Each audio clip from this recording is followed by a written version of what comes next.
Hello everybody and welcome to Alternative Interactions. I'm Gary. Please like, share and subscribe. It helps my channel grow and I really do appreciate your support. Yesterday we did a video with Richard Cardinal, rocking Pandora's box, and it was the 8th one of the series, and it was the part 2, and it was called The Moon's Illusion and the Great Pyramid of Giza. And within that video I mentioned that I would be doing a slideshow, just a small one, just to show you some of the bits that we were talking about the Great Pyramid of Giza. I'll get my teeth in a minute. Being more than a pyramid and actually having information inside it, and it running as a machine. And the cards that Richard pulled showed that it did run as a machine for 3 or so seconds. Or however long it did run, but it did run as a machine and uploaded information into this holography in which we live in, this realm, this matrix, this simulation of a whatever else it is, a reflection of something else, perhaps the real world, who knows. But I wanted to allow you guys to actually look at some of the stuff, and also I've got a few slides from Jason of Archaics. I hope Jason doesn't mind me borrowing some of his slides. They do come from his super pack or survival pack pen drives that he sells. So I have purchased these. I haven't just stolen them. I have made a purchase to Jason, and I'm just going to use a couple. I've actually brought one of his hand drawn pyramid ones as well, strangely enough. A little while ago Jason was selling off his original hand drawings of some of the pyramids and the dimensional works he'd done on it, and we purchased, myself and my partner, we purchased one of his hand drawn drawings of the pyramid with the dimensional information and bits on it, with a lovely signature and a certificate of authenticity.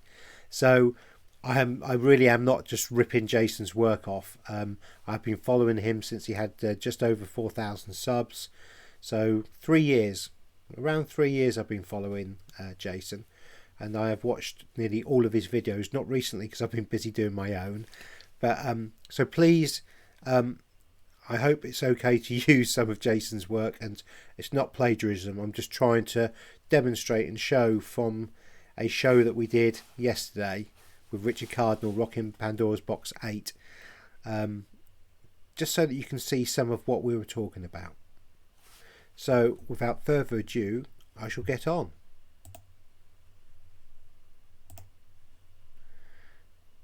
Now hopefully we can all see this. Now this is Egypt, ancient Egypt, and this is, at the top is actually Lower Egypt, and at the bottom is Upper Egypt. And what we find that's very interesting about Egypt is that this region is the only region with pyramids, and we can see the pyramids here, and the bottom part of Egypt has no pyramids. Now, during the talk, I came up with some dates. The pyramid itself was built, or the first foundation stones were laid by the Sethites in 2905 BC. And the Great Pyramid was completed 90 years later in 2815 BC. And that obviously has, and I mentioned that it took 90 years is 1080 months, and it was also 1080 Annus Mundi, or 1080 years since the Garden of Eden story, or Adamu, or the Adam and Eve story coming up from the ground to repopulate the earth, and that was in 3895 BC. I can't carry on, of course, without mentioning Enoch, and Enoch is from the 200 Anunnaki who descended to Earth as watchers. Now, when we say descended, I don't believe that they actually came from a spaceship or anything. I believe they came from within our realm via some kind of portal, or some kind of doorway, and they came down from a mountain, I believe, and that was in 3439 BC. Some years later, in 3273 BC, Enoch was born, and in 3208 BC, Enoch becomes the king of the Sephites. Now, all of this information is on Jason Bashir's Chronicon. Again, something that I have purchased. But there is a brief, I think, versions of it available. And so you can get these brief dates without all the meat on the bone, as it were, generally for free. Please check out Jason's website, which is archaics.com. And there's lots of stuff and information there for free. Charts. Really is a source of wealth of knowledge.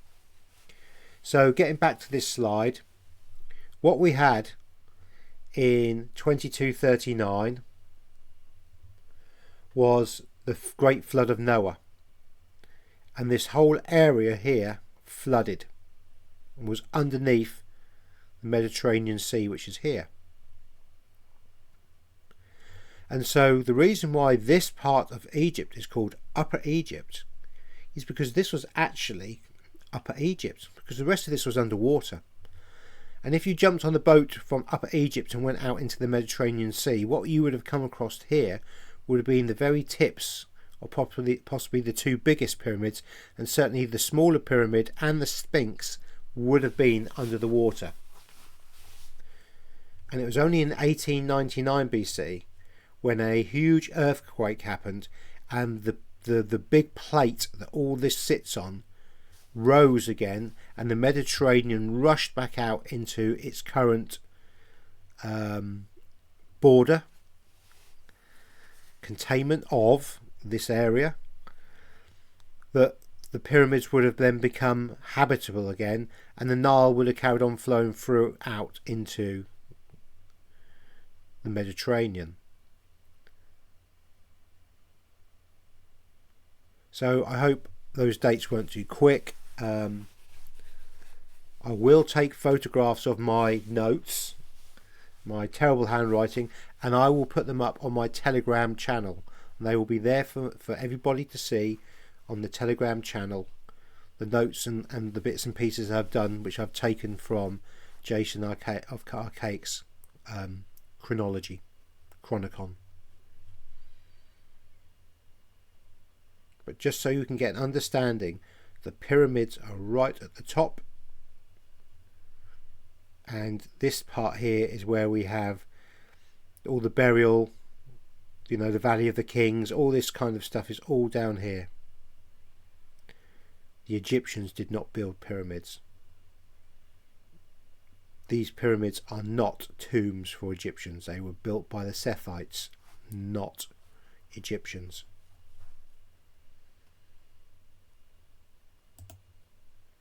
Here we have from 1909 a very nice drawing, map or calligraphy of the inside of the Great Pyramid of Giza. And so we can see that we have the descending passage, then we have the ascending passage to the Grand Gallery, Queen's Chamber and King's Chamber. And we have these air channels, which I'll be going on to later. But what should be noted, and is very, very interesting, is that I am fairly certain that all pyramids around the world that have been or are available to public viewing only have a descending chamber, and we'll get onto that in a little while. So here we have another black and white version, so it's probably slightly easier to see for some. Here we have measurements, everything here is specifically done to certain measurements, and all these measurements mean something and can be worked out and converted into dates that have happened or will happen. Very interesting. But again, we have the descending passageway, and all pyramids that the public has access to around the world only have this descending passage. They do not have this part, which makes the Great Pyramid of Giza very, very unique. But what I want to talk about, the why, is this granite plug here. And this granite plug was discovered, and because it was discovered not by English explorers, you hear nothing about it. What you will hear about is these tiny things here, which are the air, they call them air lines or air gaps, or I can't remember really what they call them officially, but airflow pipes, if you want to say. And they make a really big deal about finding these. Oh my god. But this entire area above the ascending passage gets very little mention about who found it, because the establishment doesn't like who found it, because it was found by Abisil Kapal al-Muhammad, and I really did butcher that name, but he actually found that in 832 AD. And what was happening is they were exploring, trying to look for treasure, and while they were knocking and banging and probably using mini explosives inside, there was a plug, a granite plug, and there was a slight bit of movement, and so they tunneled through it and they discovered, here we go, here's the granite plug, and so they tunneled through this granite plug and found the ascending passageway. And so that was in 832 AD. Al-Mamun found it. That's a better way of describing it. I've probably got my teeth back in now. And this was the ascending chamber, or Queen's and King's chamber. And here we can find, as we go up, we actually have the Queen's chamber here, and the Grand Gallery, and construct, or the chambers of the King's chamber. Now these are probably baffles or control parts for when the pyramid actually ran, and there would have been energy and all sorts of stuff going on here. That's it, the air channels. And these were found by the British, and huge amounts of was made about that. But I mean, honestly, finding a couple of air channels is nothing to actually finding the entire thing. And so I think the real discoverer of the upper chamber gets a pretty poor deal in this one. But I guess we can all work out why, can't we? But it's very interesting. All this has reason. There is reason for this. None of this is by accident. And all the angles of the ramps, the degree of angle here, how long this is, how long that is, all of this has significance. And it's the genius of Jason that we know this. And this is something that collides to my work and my ideas. So this is where I've taken this one step further in my conclusion, is that within all these measurements is the golden proportion, phi and pi. Phi is the golden ratio, or the Fibonacci sequence, and pi is 3.146, which is a curvature. But when you put the two together, that creates another mathematical equation called the golden proportion. So phi is actually the golden mean, and the golden proportion is phi plus pi, I believe. But again, I am no mathematician and I could have got that wrong, but certainly phi is 1.618 and pi, so phi is 1.618 and pi is 3.1416 recurring.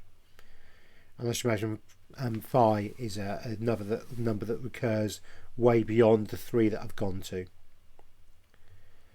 But everything can be worked out from this.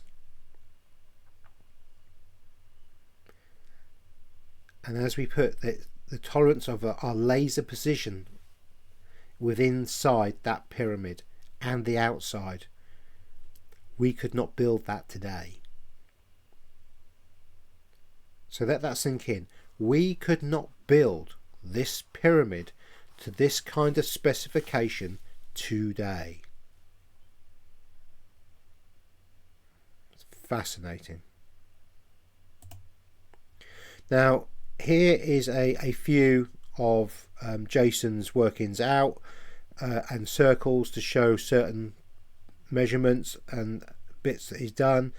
Tables of measurements by, I think it's Sir Flinders Petrie, who did the main and agreed upon measurements within the pyramid, and the measurements of the pyramid are very close to the British imperial inch, very, very similar, just slightly off. So the Egyptians, the Sethites that built the Great Pyramid were working to something that was very close to the British imperial inch in size, and so everything is divisible by that system. And I believe the only markings within the pyramid is this inch system showing how the measurements are to be calculated within that pyramid. There's no hieroglyphs, there's no Egyptian graffiti, there's nothing inside this pyramid whatsoever, and it certainly was not a tomb. Now again, this is some of Jason's stuff from 06, and it's what, and Jason, I have one of his hand-drawn diagrams like this from 06, and he signed it. So this isn't the one, by the way, but I have just borrowed this just to show that the amount of workings that Jason has done within the length, and worked everything out. I mean, this is genius work. This is absolute genius work. This pyramid uploaded information, and here we go. There's more of Jason's calculations and calculus on what and how the pyramid works. So if you're interested in this, please go to Archaics and look at his Lost Scriptures of Giza playlist. And of course he has his book as well, or many books in fact, well worth looking at. This 2040 number has very much a large significance, and is something that I will be talking about in the future, which links in very nicely to many things that I think are going to be likely to happen in the future, but that's for another day. And here we can see, and this is why we have the inches, because the pyramid was fundamentally built using the British imperial inch in size.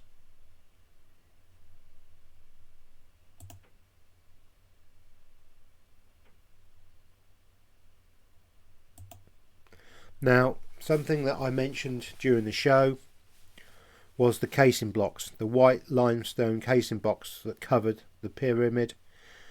Most of them were smashed off after the earthquake, which I think raised the plateau, and those limestone casing blocks would have been then used and smashed off and broken up and used to build Cairo, which is right next door to it.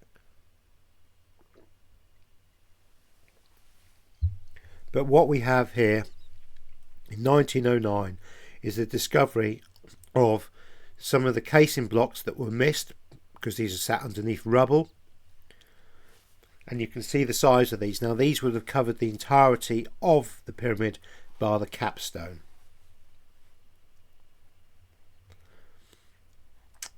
And it's very interesting that there would have been 144,000 of these. Now this relates to ascension numbers and biblical numbers. And I think there is no mistake in that. There's no coincidence in that. I think it's part of the psyche, and it was part of what was uploaded into the collective consciousness of this realm when this pyramid ran.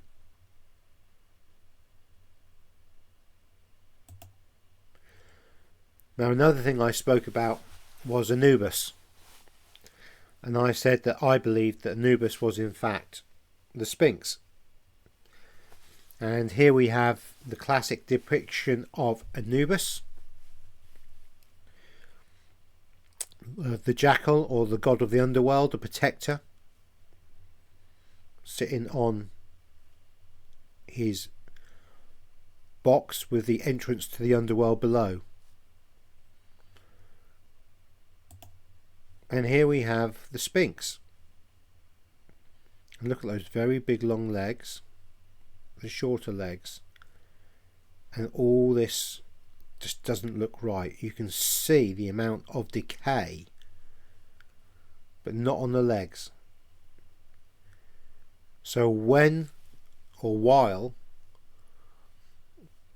the pyramids were under the water for the 340 years, from Noah's flood in 2239 until 1899 BC, when the earthquake rose the entire southern Mediterranean, the entire southern Med Basin. I'll get my teeth in. This would have been under sand and protected, but this upper part would not have. And the reason why the pyramids have lasted and are in such good condition is because they were protected by their limestone casing blocks, which were then later destroyed and removed for the building of Cairo. But what we have, and now this is the classic Anubis, you can see how long those pores go out. And you can see how long those pores go out.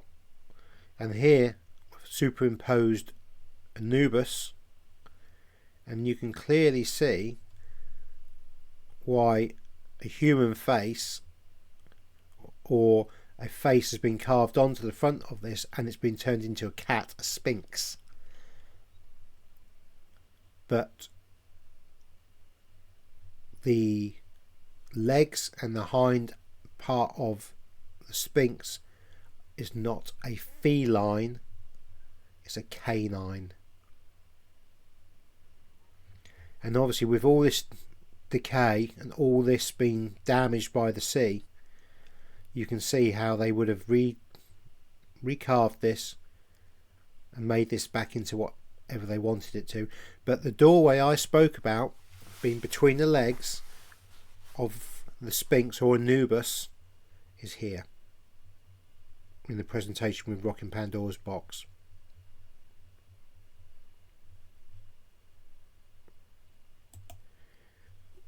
Here's another shot of it, slightly bigger, so you can just see. You can see it would have gone on a bit further and it would have all been rounded,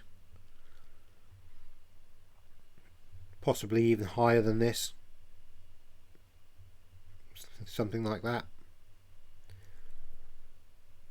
But this spent 340 years under the water, so it's no wonder it's in such poor condition. The damage to the face is allegedly from Napoleon, who, when he got to Egypt, used the face as target practice apparently. Now whether that's true or not I don't know, but it's very interesting that we have the nose and the face destroyed enough so that you can't see whether it was a Caucasian or other kind of face that was carved into that. And here you can see the Great Pyramid of Giza behind it from the angle. These are two different shots, obviously.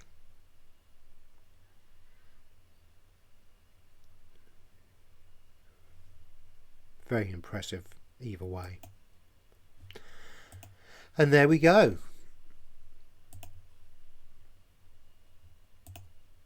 Hello. Well, hopefully that was of interest, and it's given you something to look at and to think about. Please do check out Jason's playlist. There's probably about 30 or 40 hours of watching there if you really want to go through it, like, and you're as sad as I did and you have done. It's probably something I should watch again, to be fair, because there's so much information there that you can't take it all in on the first, second, third or fourth watch. It really is that deep and that interesting. So yeah, so this is just a little video so you can see what Richard and I was talking about, and what I was trying to explain about the pyramid being a machine and uploading information into the holography to combat the moon's effect from when that appeared at first. And I think the rock in Pandora's box 8 shows very clearly exactly the kind of effect that we have witnessed and had since the moon's appearance, and the whole reason for that. So with that, I'm going to leave. Please like, share and subscribe. Thank you very much everybody for your support. Love, light and blessings, and I'll catch you again very soon. Bye everyone.